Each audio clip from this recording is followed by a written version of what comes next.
वो एक भयानक जंगल था। चारों तरफ रात का काला सन्नाटा पसरा हुआ था। उस जंगल के एक शमशान में एक साधु लकड़ियां जलाकर सामने बैठा हुआ तेज आवाज में मंत्र पढ़ रहा था। ओम क्लीं ब्लीं चामुंडाय नमः। ओम क्लीं ब्लीं चामुंडाय नमः। तभी एक घुड़सवार वहां पर आ पहुंचा। उस घुड़सवार ने अपना चेहरा कपड़े से ढक रखा था। साधु को देखकर घुड़सवार घोड़े से उतरकर साधु के ठीक सामने आकर बैठ गया। यहाँ पर क्यों आए हो? तुम जानते हो कि मैं यहाँ पर क्यों आया हूँ? ऐसा बोलकर उस घुड़सवार ने एक अंगूठी, जो कि रात के अंधेरे में सुनहरी किरणों से चमक रही थी, साधु के सामने रखते हुए कहा, ये देखो, मेरी समझ में नहीं आता कि मेरी इतनी मेहनत का क्या अर्थ निकला। मैंने कितनी मुश्किल से ये अंगूठी हासिल की थी, और आखिर यह अंगूठी कब काम आएगी? मैं कब इस संसार का सबसे शक्तिशाली व्यक्ति बनूंगा? कब कब? अरे मूर्ख, तुझे मैंने इससे पहले भी बताया था कि यह अंगूठी इस पृथ्वी पर साधारण ही रहेगी, और यह साधारण से असाधारण तभी बनेगी जब तुझे एक पुत्र की प्राप्ति होगी। लेकिन साधु महाराज, मेरी पत्नी से अभी तक मुझे कोई पुत्र नहीं हुआ है, और तो और आप मुझे दूसरा विवाह भी नहीं करने। ध्यान से सुन, नियम के मुताबिक पहली पत्नी से ही तेरा काम बनेगा, और तू जानता है कि ऐसा क्यों है। काली अमावस्या की रात को तुझे अपनी पहली पत्नी और अपनी पुत्री की बलि इस शमशान में आकर देना होगा। तेरी पत्नी और तेरी पुत्री का रक्त इस अंगूठी में लगाया जाएगा, और फिर इस अंगूठी को तेरे पुत्र को पहनाया जाएगा। यह अंगूठी उस समय तेरे पुत्र के हाथ में हीरे की किरणों की तरह चमकने लगेगी। उसके जगमगाते ही तुझे अपने हाथों से अपने ही पुत्र को भी बलि चढ़ाना होगा, और बलि चढ़ाने के तुरंत बाद तुझे इस अंगूठी को अपनी उंगली में पहनना होगा। उसके बाद तुझे इस संसार का शक्तिशाली इंसान बनने से कोई रोक नहीं सकता। तू बन जाएगा इस संसार का सबसे शक्तिशाली इंसान, और तेरा कोई मुकाबला नहीं कर पाएगा। यहां तक कि तेरे शरीर पर उम्र का भी कोई प्रभाव नहीं पड़ेगा। तू हजारों साल जीवित रहेगा। लेकिन हां, पहले तुझे अपने पुत्र होने का इंतजार करना पड़ेगा, समझा? अब तू यहां से जा सकता है। ओम ग्रीम ब्रीम चामुंडाय नमः। साधु की बात सुनकर घुड़सवार अंगूठी लेकर दोबारा अपने घोड़े पर बैठकर रात के सन्नाटे को चीरता हुआ वहां से चला गया। स्थान विजयनगर। कुछ महीनों बाद राजा रणधीर अपने महल के राजदरबार में बैठा हुआ था कि तभी एक दासी वहां आ पहुंची। महाराज की जय हो। आपके लिए एक बहुत ही शुभ समाचार है। ऐसा कौन सा शुभ समाचार है दासी कि तुम्हें राज दरबार में बताने के लिए आना पड़ा? बोलो। महाराज, आपकी पत्नी महारानी सुरेखा गर्भ से है। यह सुनकर राजा रणधीर प्रसन्न हो गया। उसने तुरंत अपने गले से एक कीमती सोने का हार निकालकर उस दासी को पकड़ा दिया। दासी खुश होकर वहां से चली गई। राजा रणधीर अब अपने मंत्री अमर सिंह से बात करता है। वाह, ये तो बड़ी प्रसन्नता की बात है। हमें इस समय का कितने वर्षों से इंतजार था मंत्री जी। आखिरकार हमारे राज्य का राजकुमार आ ही गया। सही कहा महाराज, यह तो बहुत बड़ी प्रसन्नता की बात है। अब तक जो दूसरे राज्यों के राजा पुत्र न होने की वजह से आपका मजाक उड़ाते थे, उन सब के मुंह बंद हो जाएंगे अब, है ना महाराज? तभी वहां बैठे राजमहर्षि मुस्कुराते हुए राजा रणधीर की ओर देखकर बोले, महाराज, आपने पुत्र के लिए कई वर्षों इंतजार किया है। मुझे लगता है कि आपको अपनी यह खुशी प्रजा में भी बांटनी चाहिए। आप सही कहते हैं शहराज महर्षि। तो प्रजा में ऐलान कर दीजिए कि हम बहुत खुश हैं, है ना जी शेखे शेषे? और हमारी प्रजा में जितने भी गरीब लोग हैं, आप उन सभी को कल राज दरबार में बुलाइए। हम उन्हें अपने हाथों से इतना धन देंगे कि उनके 7 पीढ़ियों को भी काम करने की आवश्यकता नहीं पड़ेगी। ठीक है? अरे खुशी की बात है, इतना तो बनता है। चलिए, हम तनिक सुरेखा जी से मिलकर आते हैं। इतना बोलकर राजा रणधीर वहां से उठकर सीधे अपनी पत्नी रानी सुरेखा के कक्ष में पहुंच गया।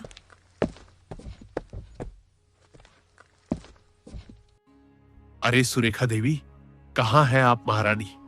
आपने हमें यह खुशखबरी देकर बहुत प्रसन्न कर दिया है।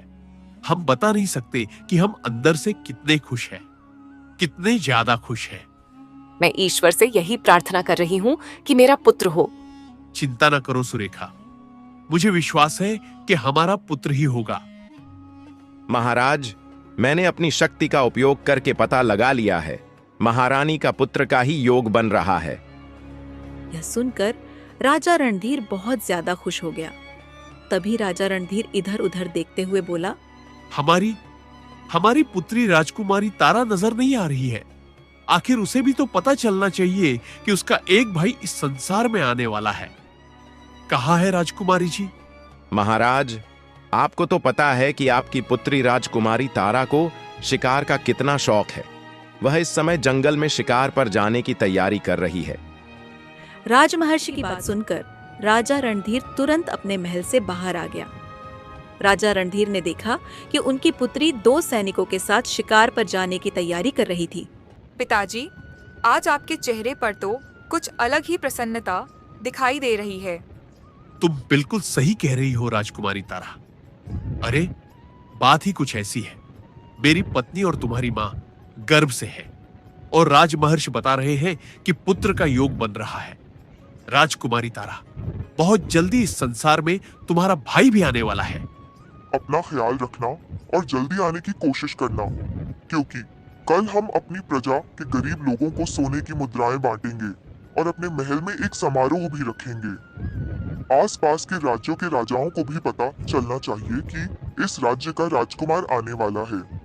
समारोह में तुम्हारा उपस्थित होना अति आवश्यक है। ठीक है, यह तो बहुत अच्छी बात है पिताजी। आप काफी वर्षों से पुत्र होने का ही इंतजार कर रहे थे। अच्छा, मैं शिकार पर जा रही हूँ। राजकुमारी तारा मुस्कुराती हुई दोनों सैनिकों के साथ वहां से सीधे जंगल की ओर चली गई। राजकुमारी तारा अपने दोनों सैनिकों के साथ जंगल के अंदर काफी देर तक भटकती रही, मगर उसे कोई भी शिकार नहीं मिला। थक हार कर राजकुमारी एक वृक्ष के नीचे रुक गई और घोड़े से उतरकर अपने दोनों सैनिकों से बोली, सुबह से शाम हो गई मगर हमें एक भी ढंग का शिकार नहीं मिला। घोड़े भी बुरी तरह से थक चुके हैं। कुछ देर यहीं पर आराम करते हैं। दोनों सैनिक अपने घोड़ों से उतरकर राजकुमारी के साथ खड़े हो गए। एक सैनिक राजकुमारी की ओर देखकर बोला, राजकुमारी जी, हम आपको काफी देर से सूचित करना चाह रहे थे, परंतु आप शिकार देखने में इतना व्यस्त थीं कि आप हमारी बात पर ध्यान नहीं दे पाईं। तुम कहना क्या चाहते हो? राजकुमारी, शायद हम रास्ता भटक गए हैं। हम जंगल के काफी अंदर निकल आए हैं, जो कि हमें नहीं आना चाहिए था। दोनों सैनिकों की बात सुनकर राजकुमारी तारा के चेहरे पर चिंता की लकीरें दिखाई देने लगी। कुछ देर बाद राजकुमारी दोनों सैनिकों की ओर देखकर बोली, चिंता मत करो, मैं रास्ता तलाश लूंगी, परंतु मुझे बहुत ही ज्यादा प्यास लगी है। जरा देखो आसपास कहीं कोई तालाब है या नहीं। राजकुमारी ने इतना कहा ही था कि तभी जंगल में अजीब आवाजों का शोर उत्पन्न हो उठा। उन आवाजों को सुनकर दोनों सैनिक बुरी तरह से डर गए। राजकुमारी, हमें यहाँ से तुरंत चलना चाहिए। राजकुमारी जी, क्या आप इन आवाजों को सुन रही हैं? मैंने राजमहर्षि के मुंह से सुना है कि जंगल के जिस हिस्से में यह आवाज आती है, वहां पर एक दूसरी दुनिया का द्वार खुलता है। उस दुनिया के बासी इंसानों के दुश्मन हैं। सैनिकों की बात सुनकर राजकुमारी तारा क्रोधित हुई। लगता है तुम दोनों का दिमाग खराब हो गया है जो उल्टी सीधी बातें कर रहे हो। मेरा आदेश है, जाओ जाकर तालाब को तलाश कर। राजकुमारी जी, अगर यहाँ आसपास तालाब है तो फिर राजमहर्षि की बात बिल्कुल सत्य है। और वो कैसे? क्योंकि राजमहर्षि बता रहे थे कि जंगल के जिस हिस्से में डरावनी आवाज आती है, वहां पर एक तालाब भी है जो कि शापित है। सैनिक की बात सुनकर राजकुमारी झल्ला उठी। तुम दोनों को तालाब ढूंढने की कोई जरूरत नहीं है, मैं स्वयं ढूंढ लूंगी, क्योंकि मुझे बहुत जोरों से प्यास लग। इतना बोलकर राजकुमारी तारा वहां से चली गई और तालाब को ढूंढने लगी। दोनों सैनिक ना चाहते हुए भी राजकुमारी के पीछे पीछे चलने लगे। तभी राजकुमारी की नजर दूर एक तालाब पर पड़ी, जिसका पानी सफेद रंग की किरणों से चमक रहा था। राजकुमारी तुरंत तालाब के नजदीक पहुंच गई। राजकुमारी तारा उस तालाब का पानी पीने ही वाली थी कि तभी एक सैनिक बोला, राजकुमारी, निवेदन है आपसे, उस तालाब का पानी मत पीजिए, वह शापित है। मैंने राजमहर्षि की जुबान से सुना है कि जो भी शापित तालाब का पानी पीता है उसकी मौत निश्चित है। अब इसके आगे एक शब्द भी मत बोलना। मेरा प्यास के मारे गला सूखा जा रहा है और ऊपर से तुम्हारी बकवास मेरे दिमाग को खराब कर रही है। इतना बोलकर राजकुमारी उस तालाब के पानी को पीने लगी। तालाब के पानी से अपनी प्यास बुझाकर राजकुमारी तारा दोनों सैनिकों की ओर देखकर बोली, मुझे तो कुछ भी नहीं हुआ। अगर तुम दोनों को भी प्यास लगी है तो तालाब का पानी। तभी वहां पर अजीब तूफान आ गया। दोनों सैनिक राजकुमारी की आंखों के सामने हवा में उड़ते हुए गायब हो गए। उनके गायब होते ही सब कुछ सामान्य हो गया। तभी राजकुमारी तारा के कानों में किसी स्त्री के रोने की आवाज टकराई। ये क्या हो रहा है? अचानक तूफान आया और मेरे दोनों सैनिक हवा में उड़कर गायब हो गए। अब अचानक सब कुछ सामान्य हो गया। अभी तक तो हम तीनों के अलावा इस जंगल में कोई भी मौजूद नहीं था।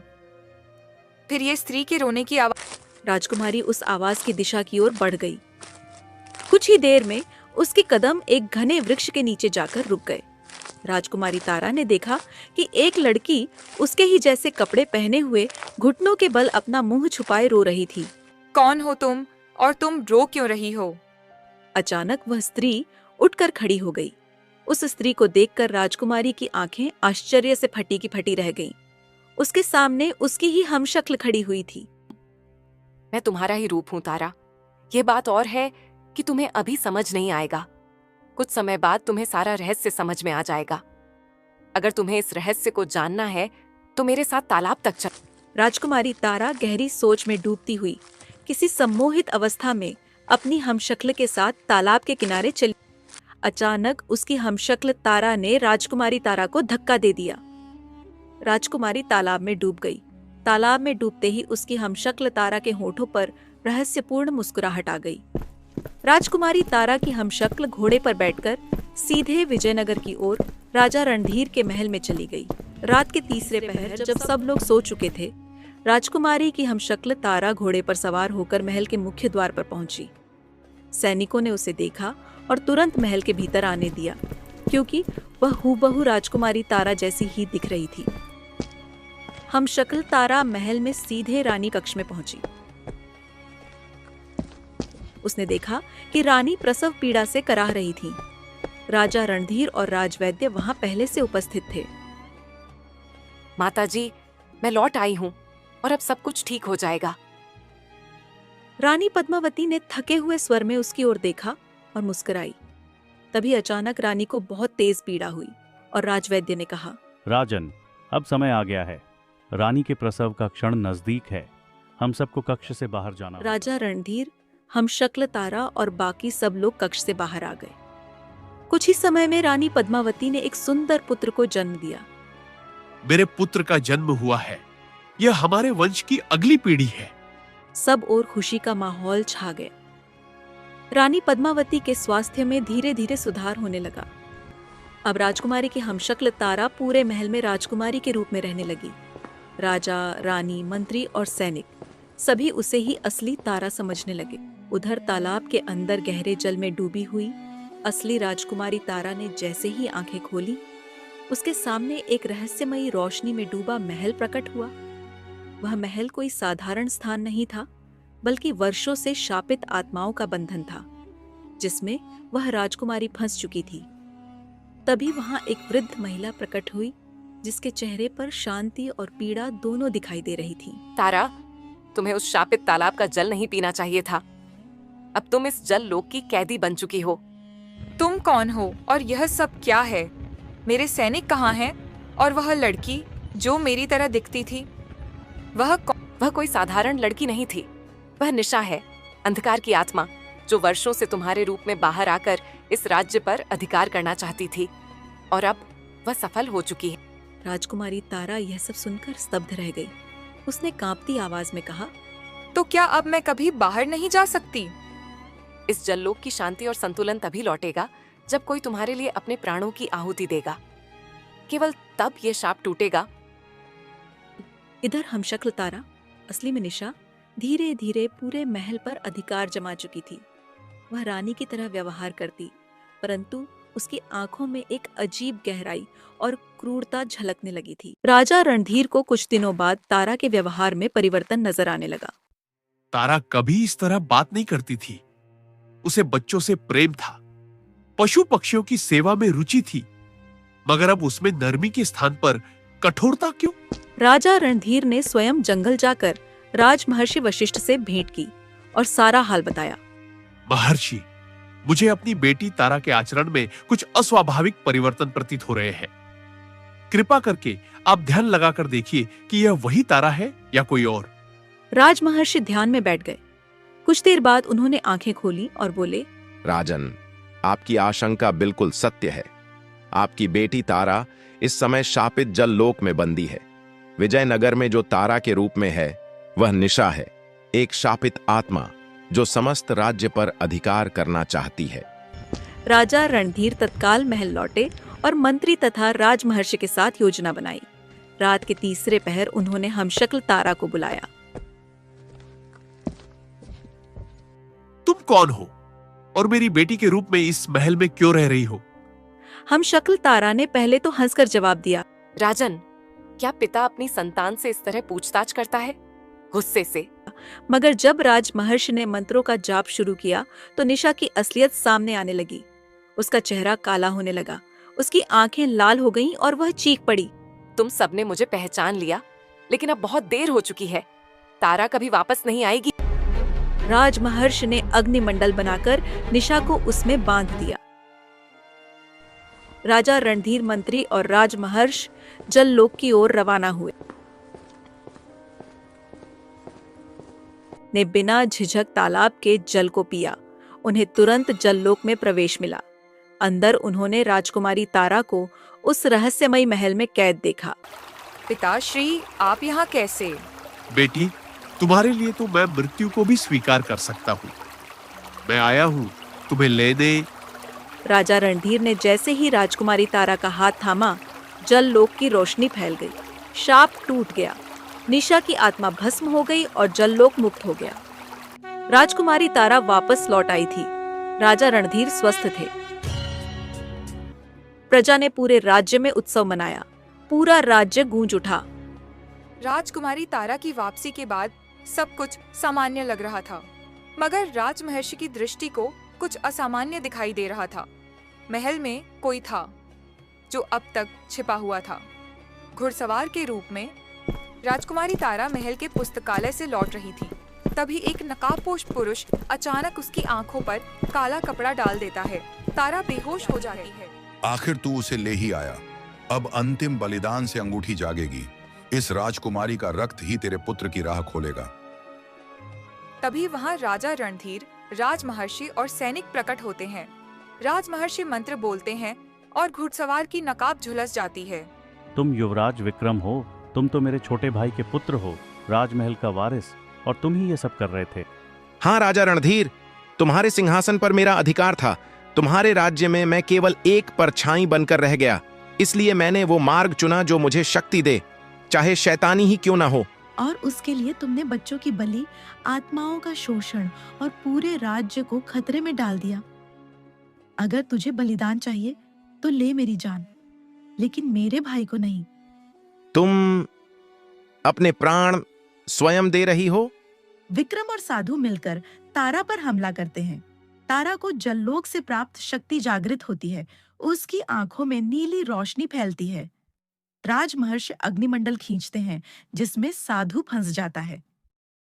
विनाश का क्षण साधु मंत्र अधूरा छोड़ देता है और उसकी आत्मा अग्नि में भस्म हो जाती है। विक्रम जैसे ही अंगूठी पहनता है, उसे तारा के त्याग की शक्ति उड़ती है। अंगूठी उसकी आत्मा को जलाकर राख कर देती है। नहीं, ये शक्ति मेरी थी। ये सब मेरा होना था।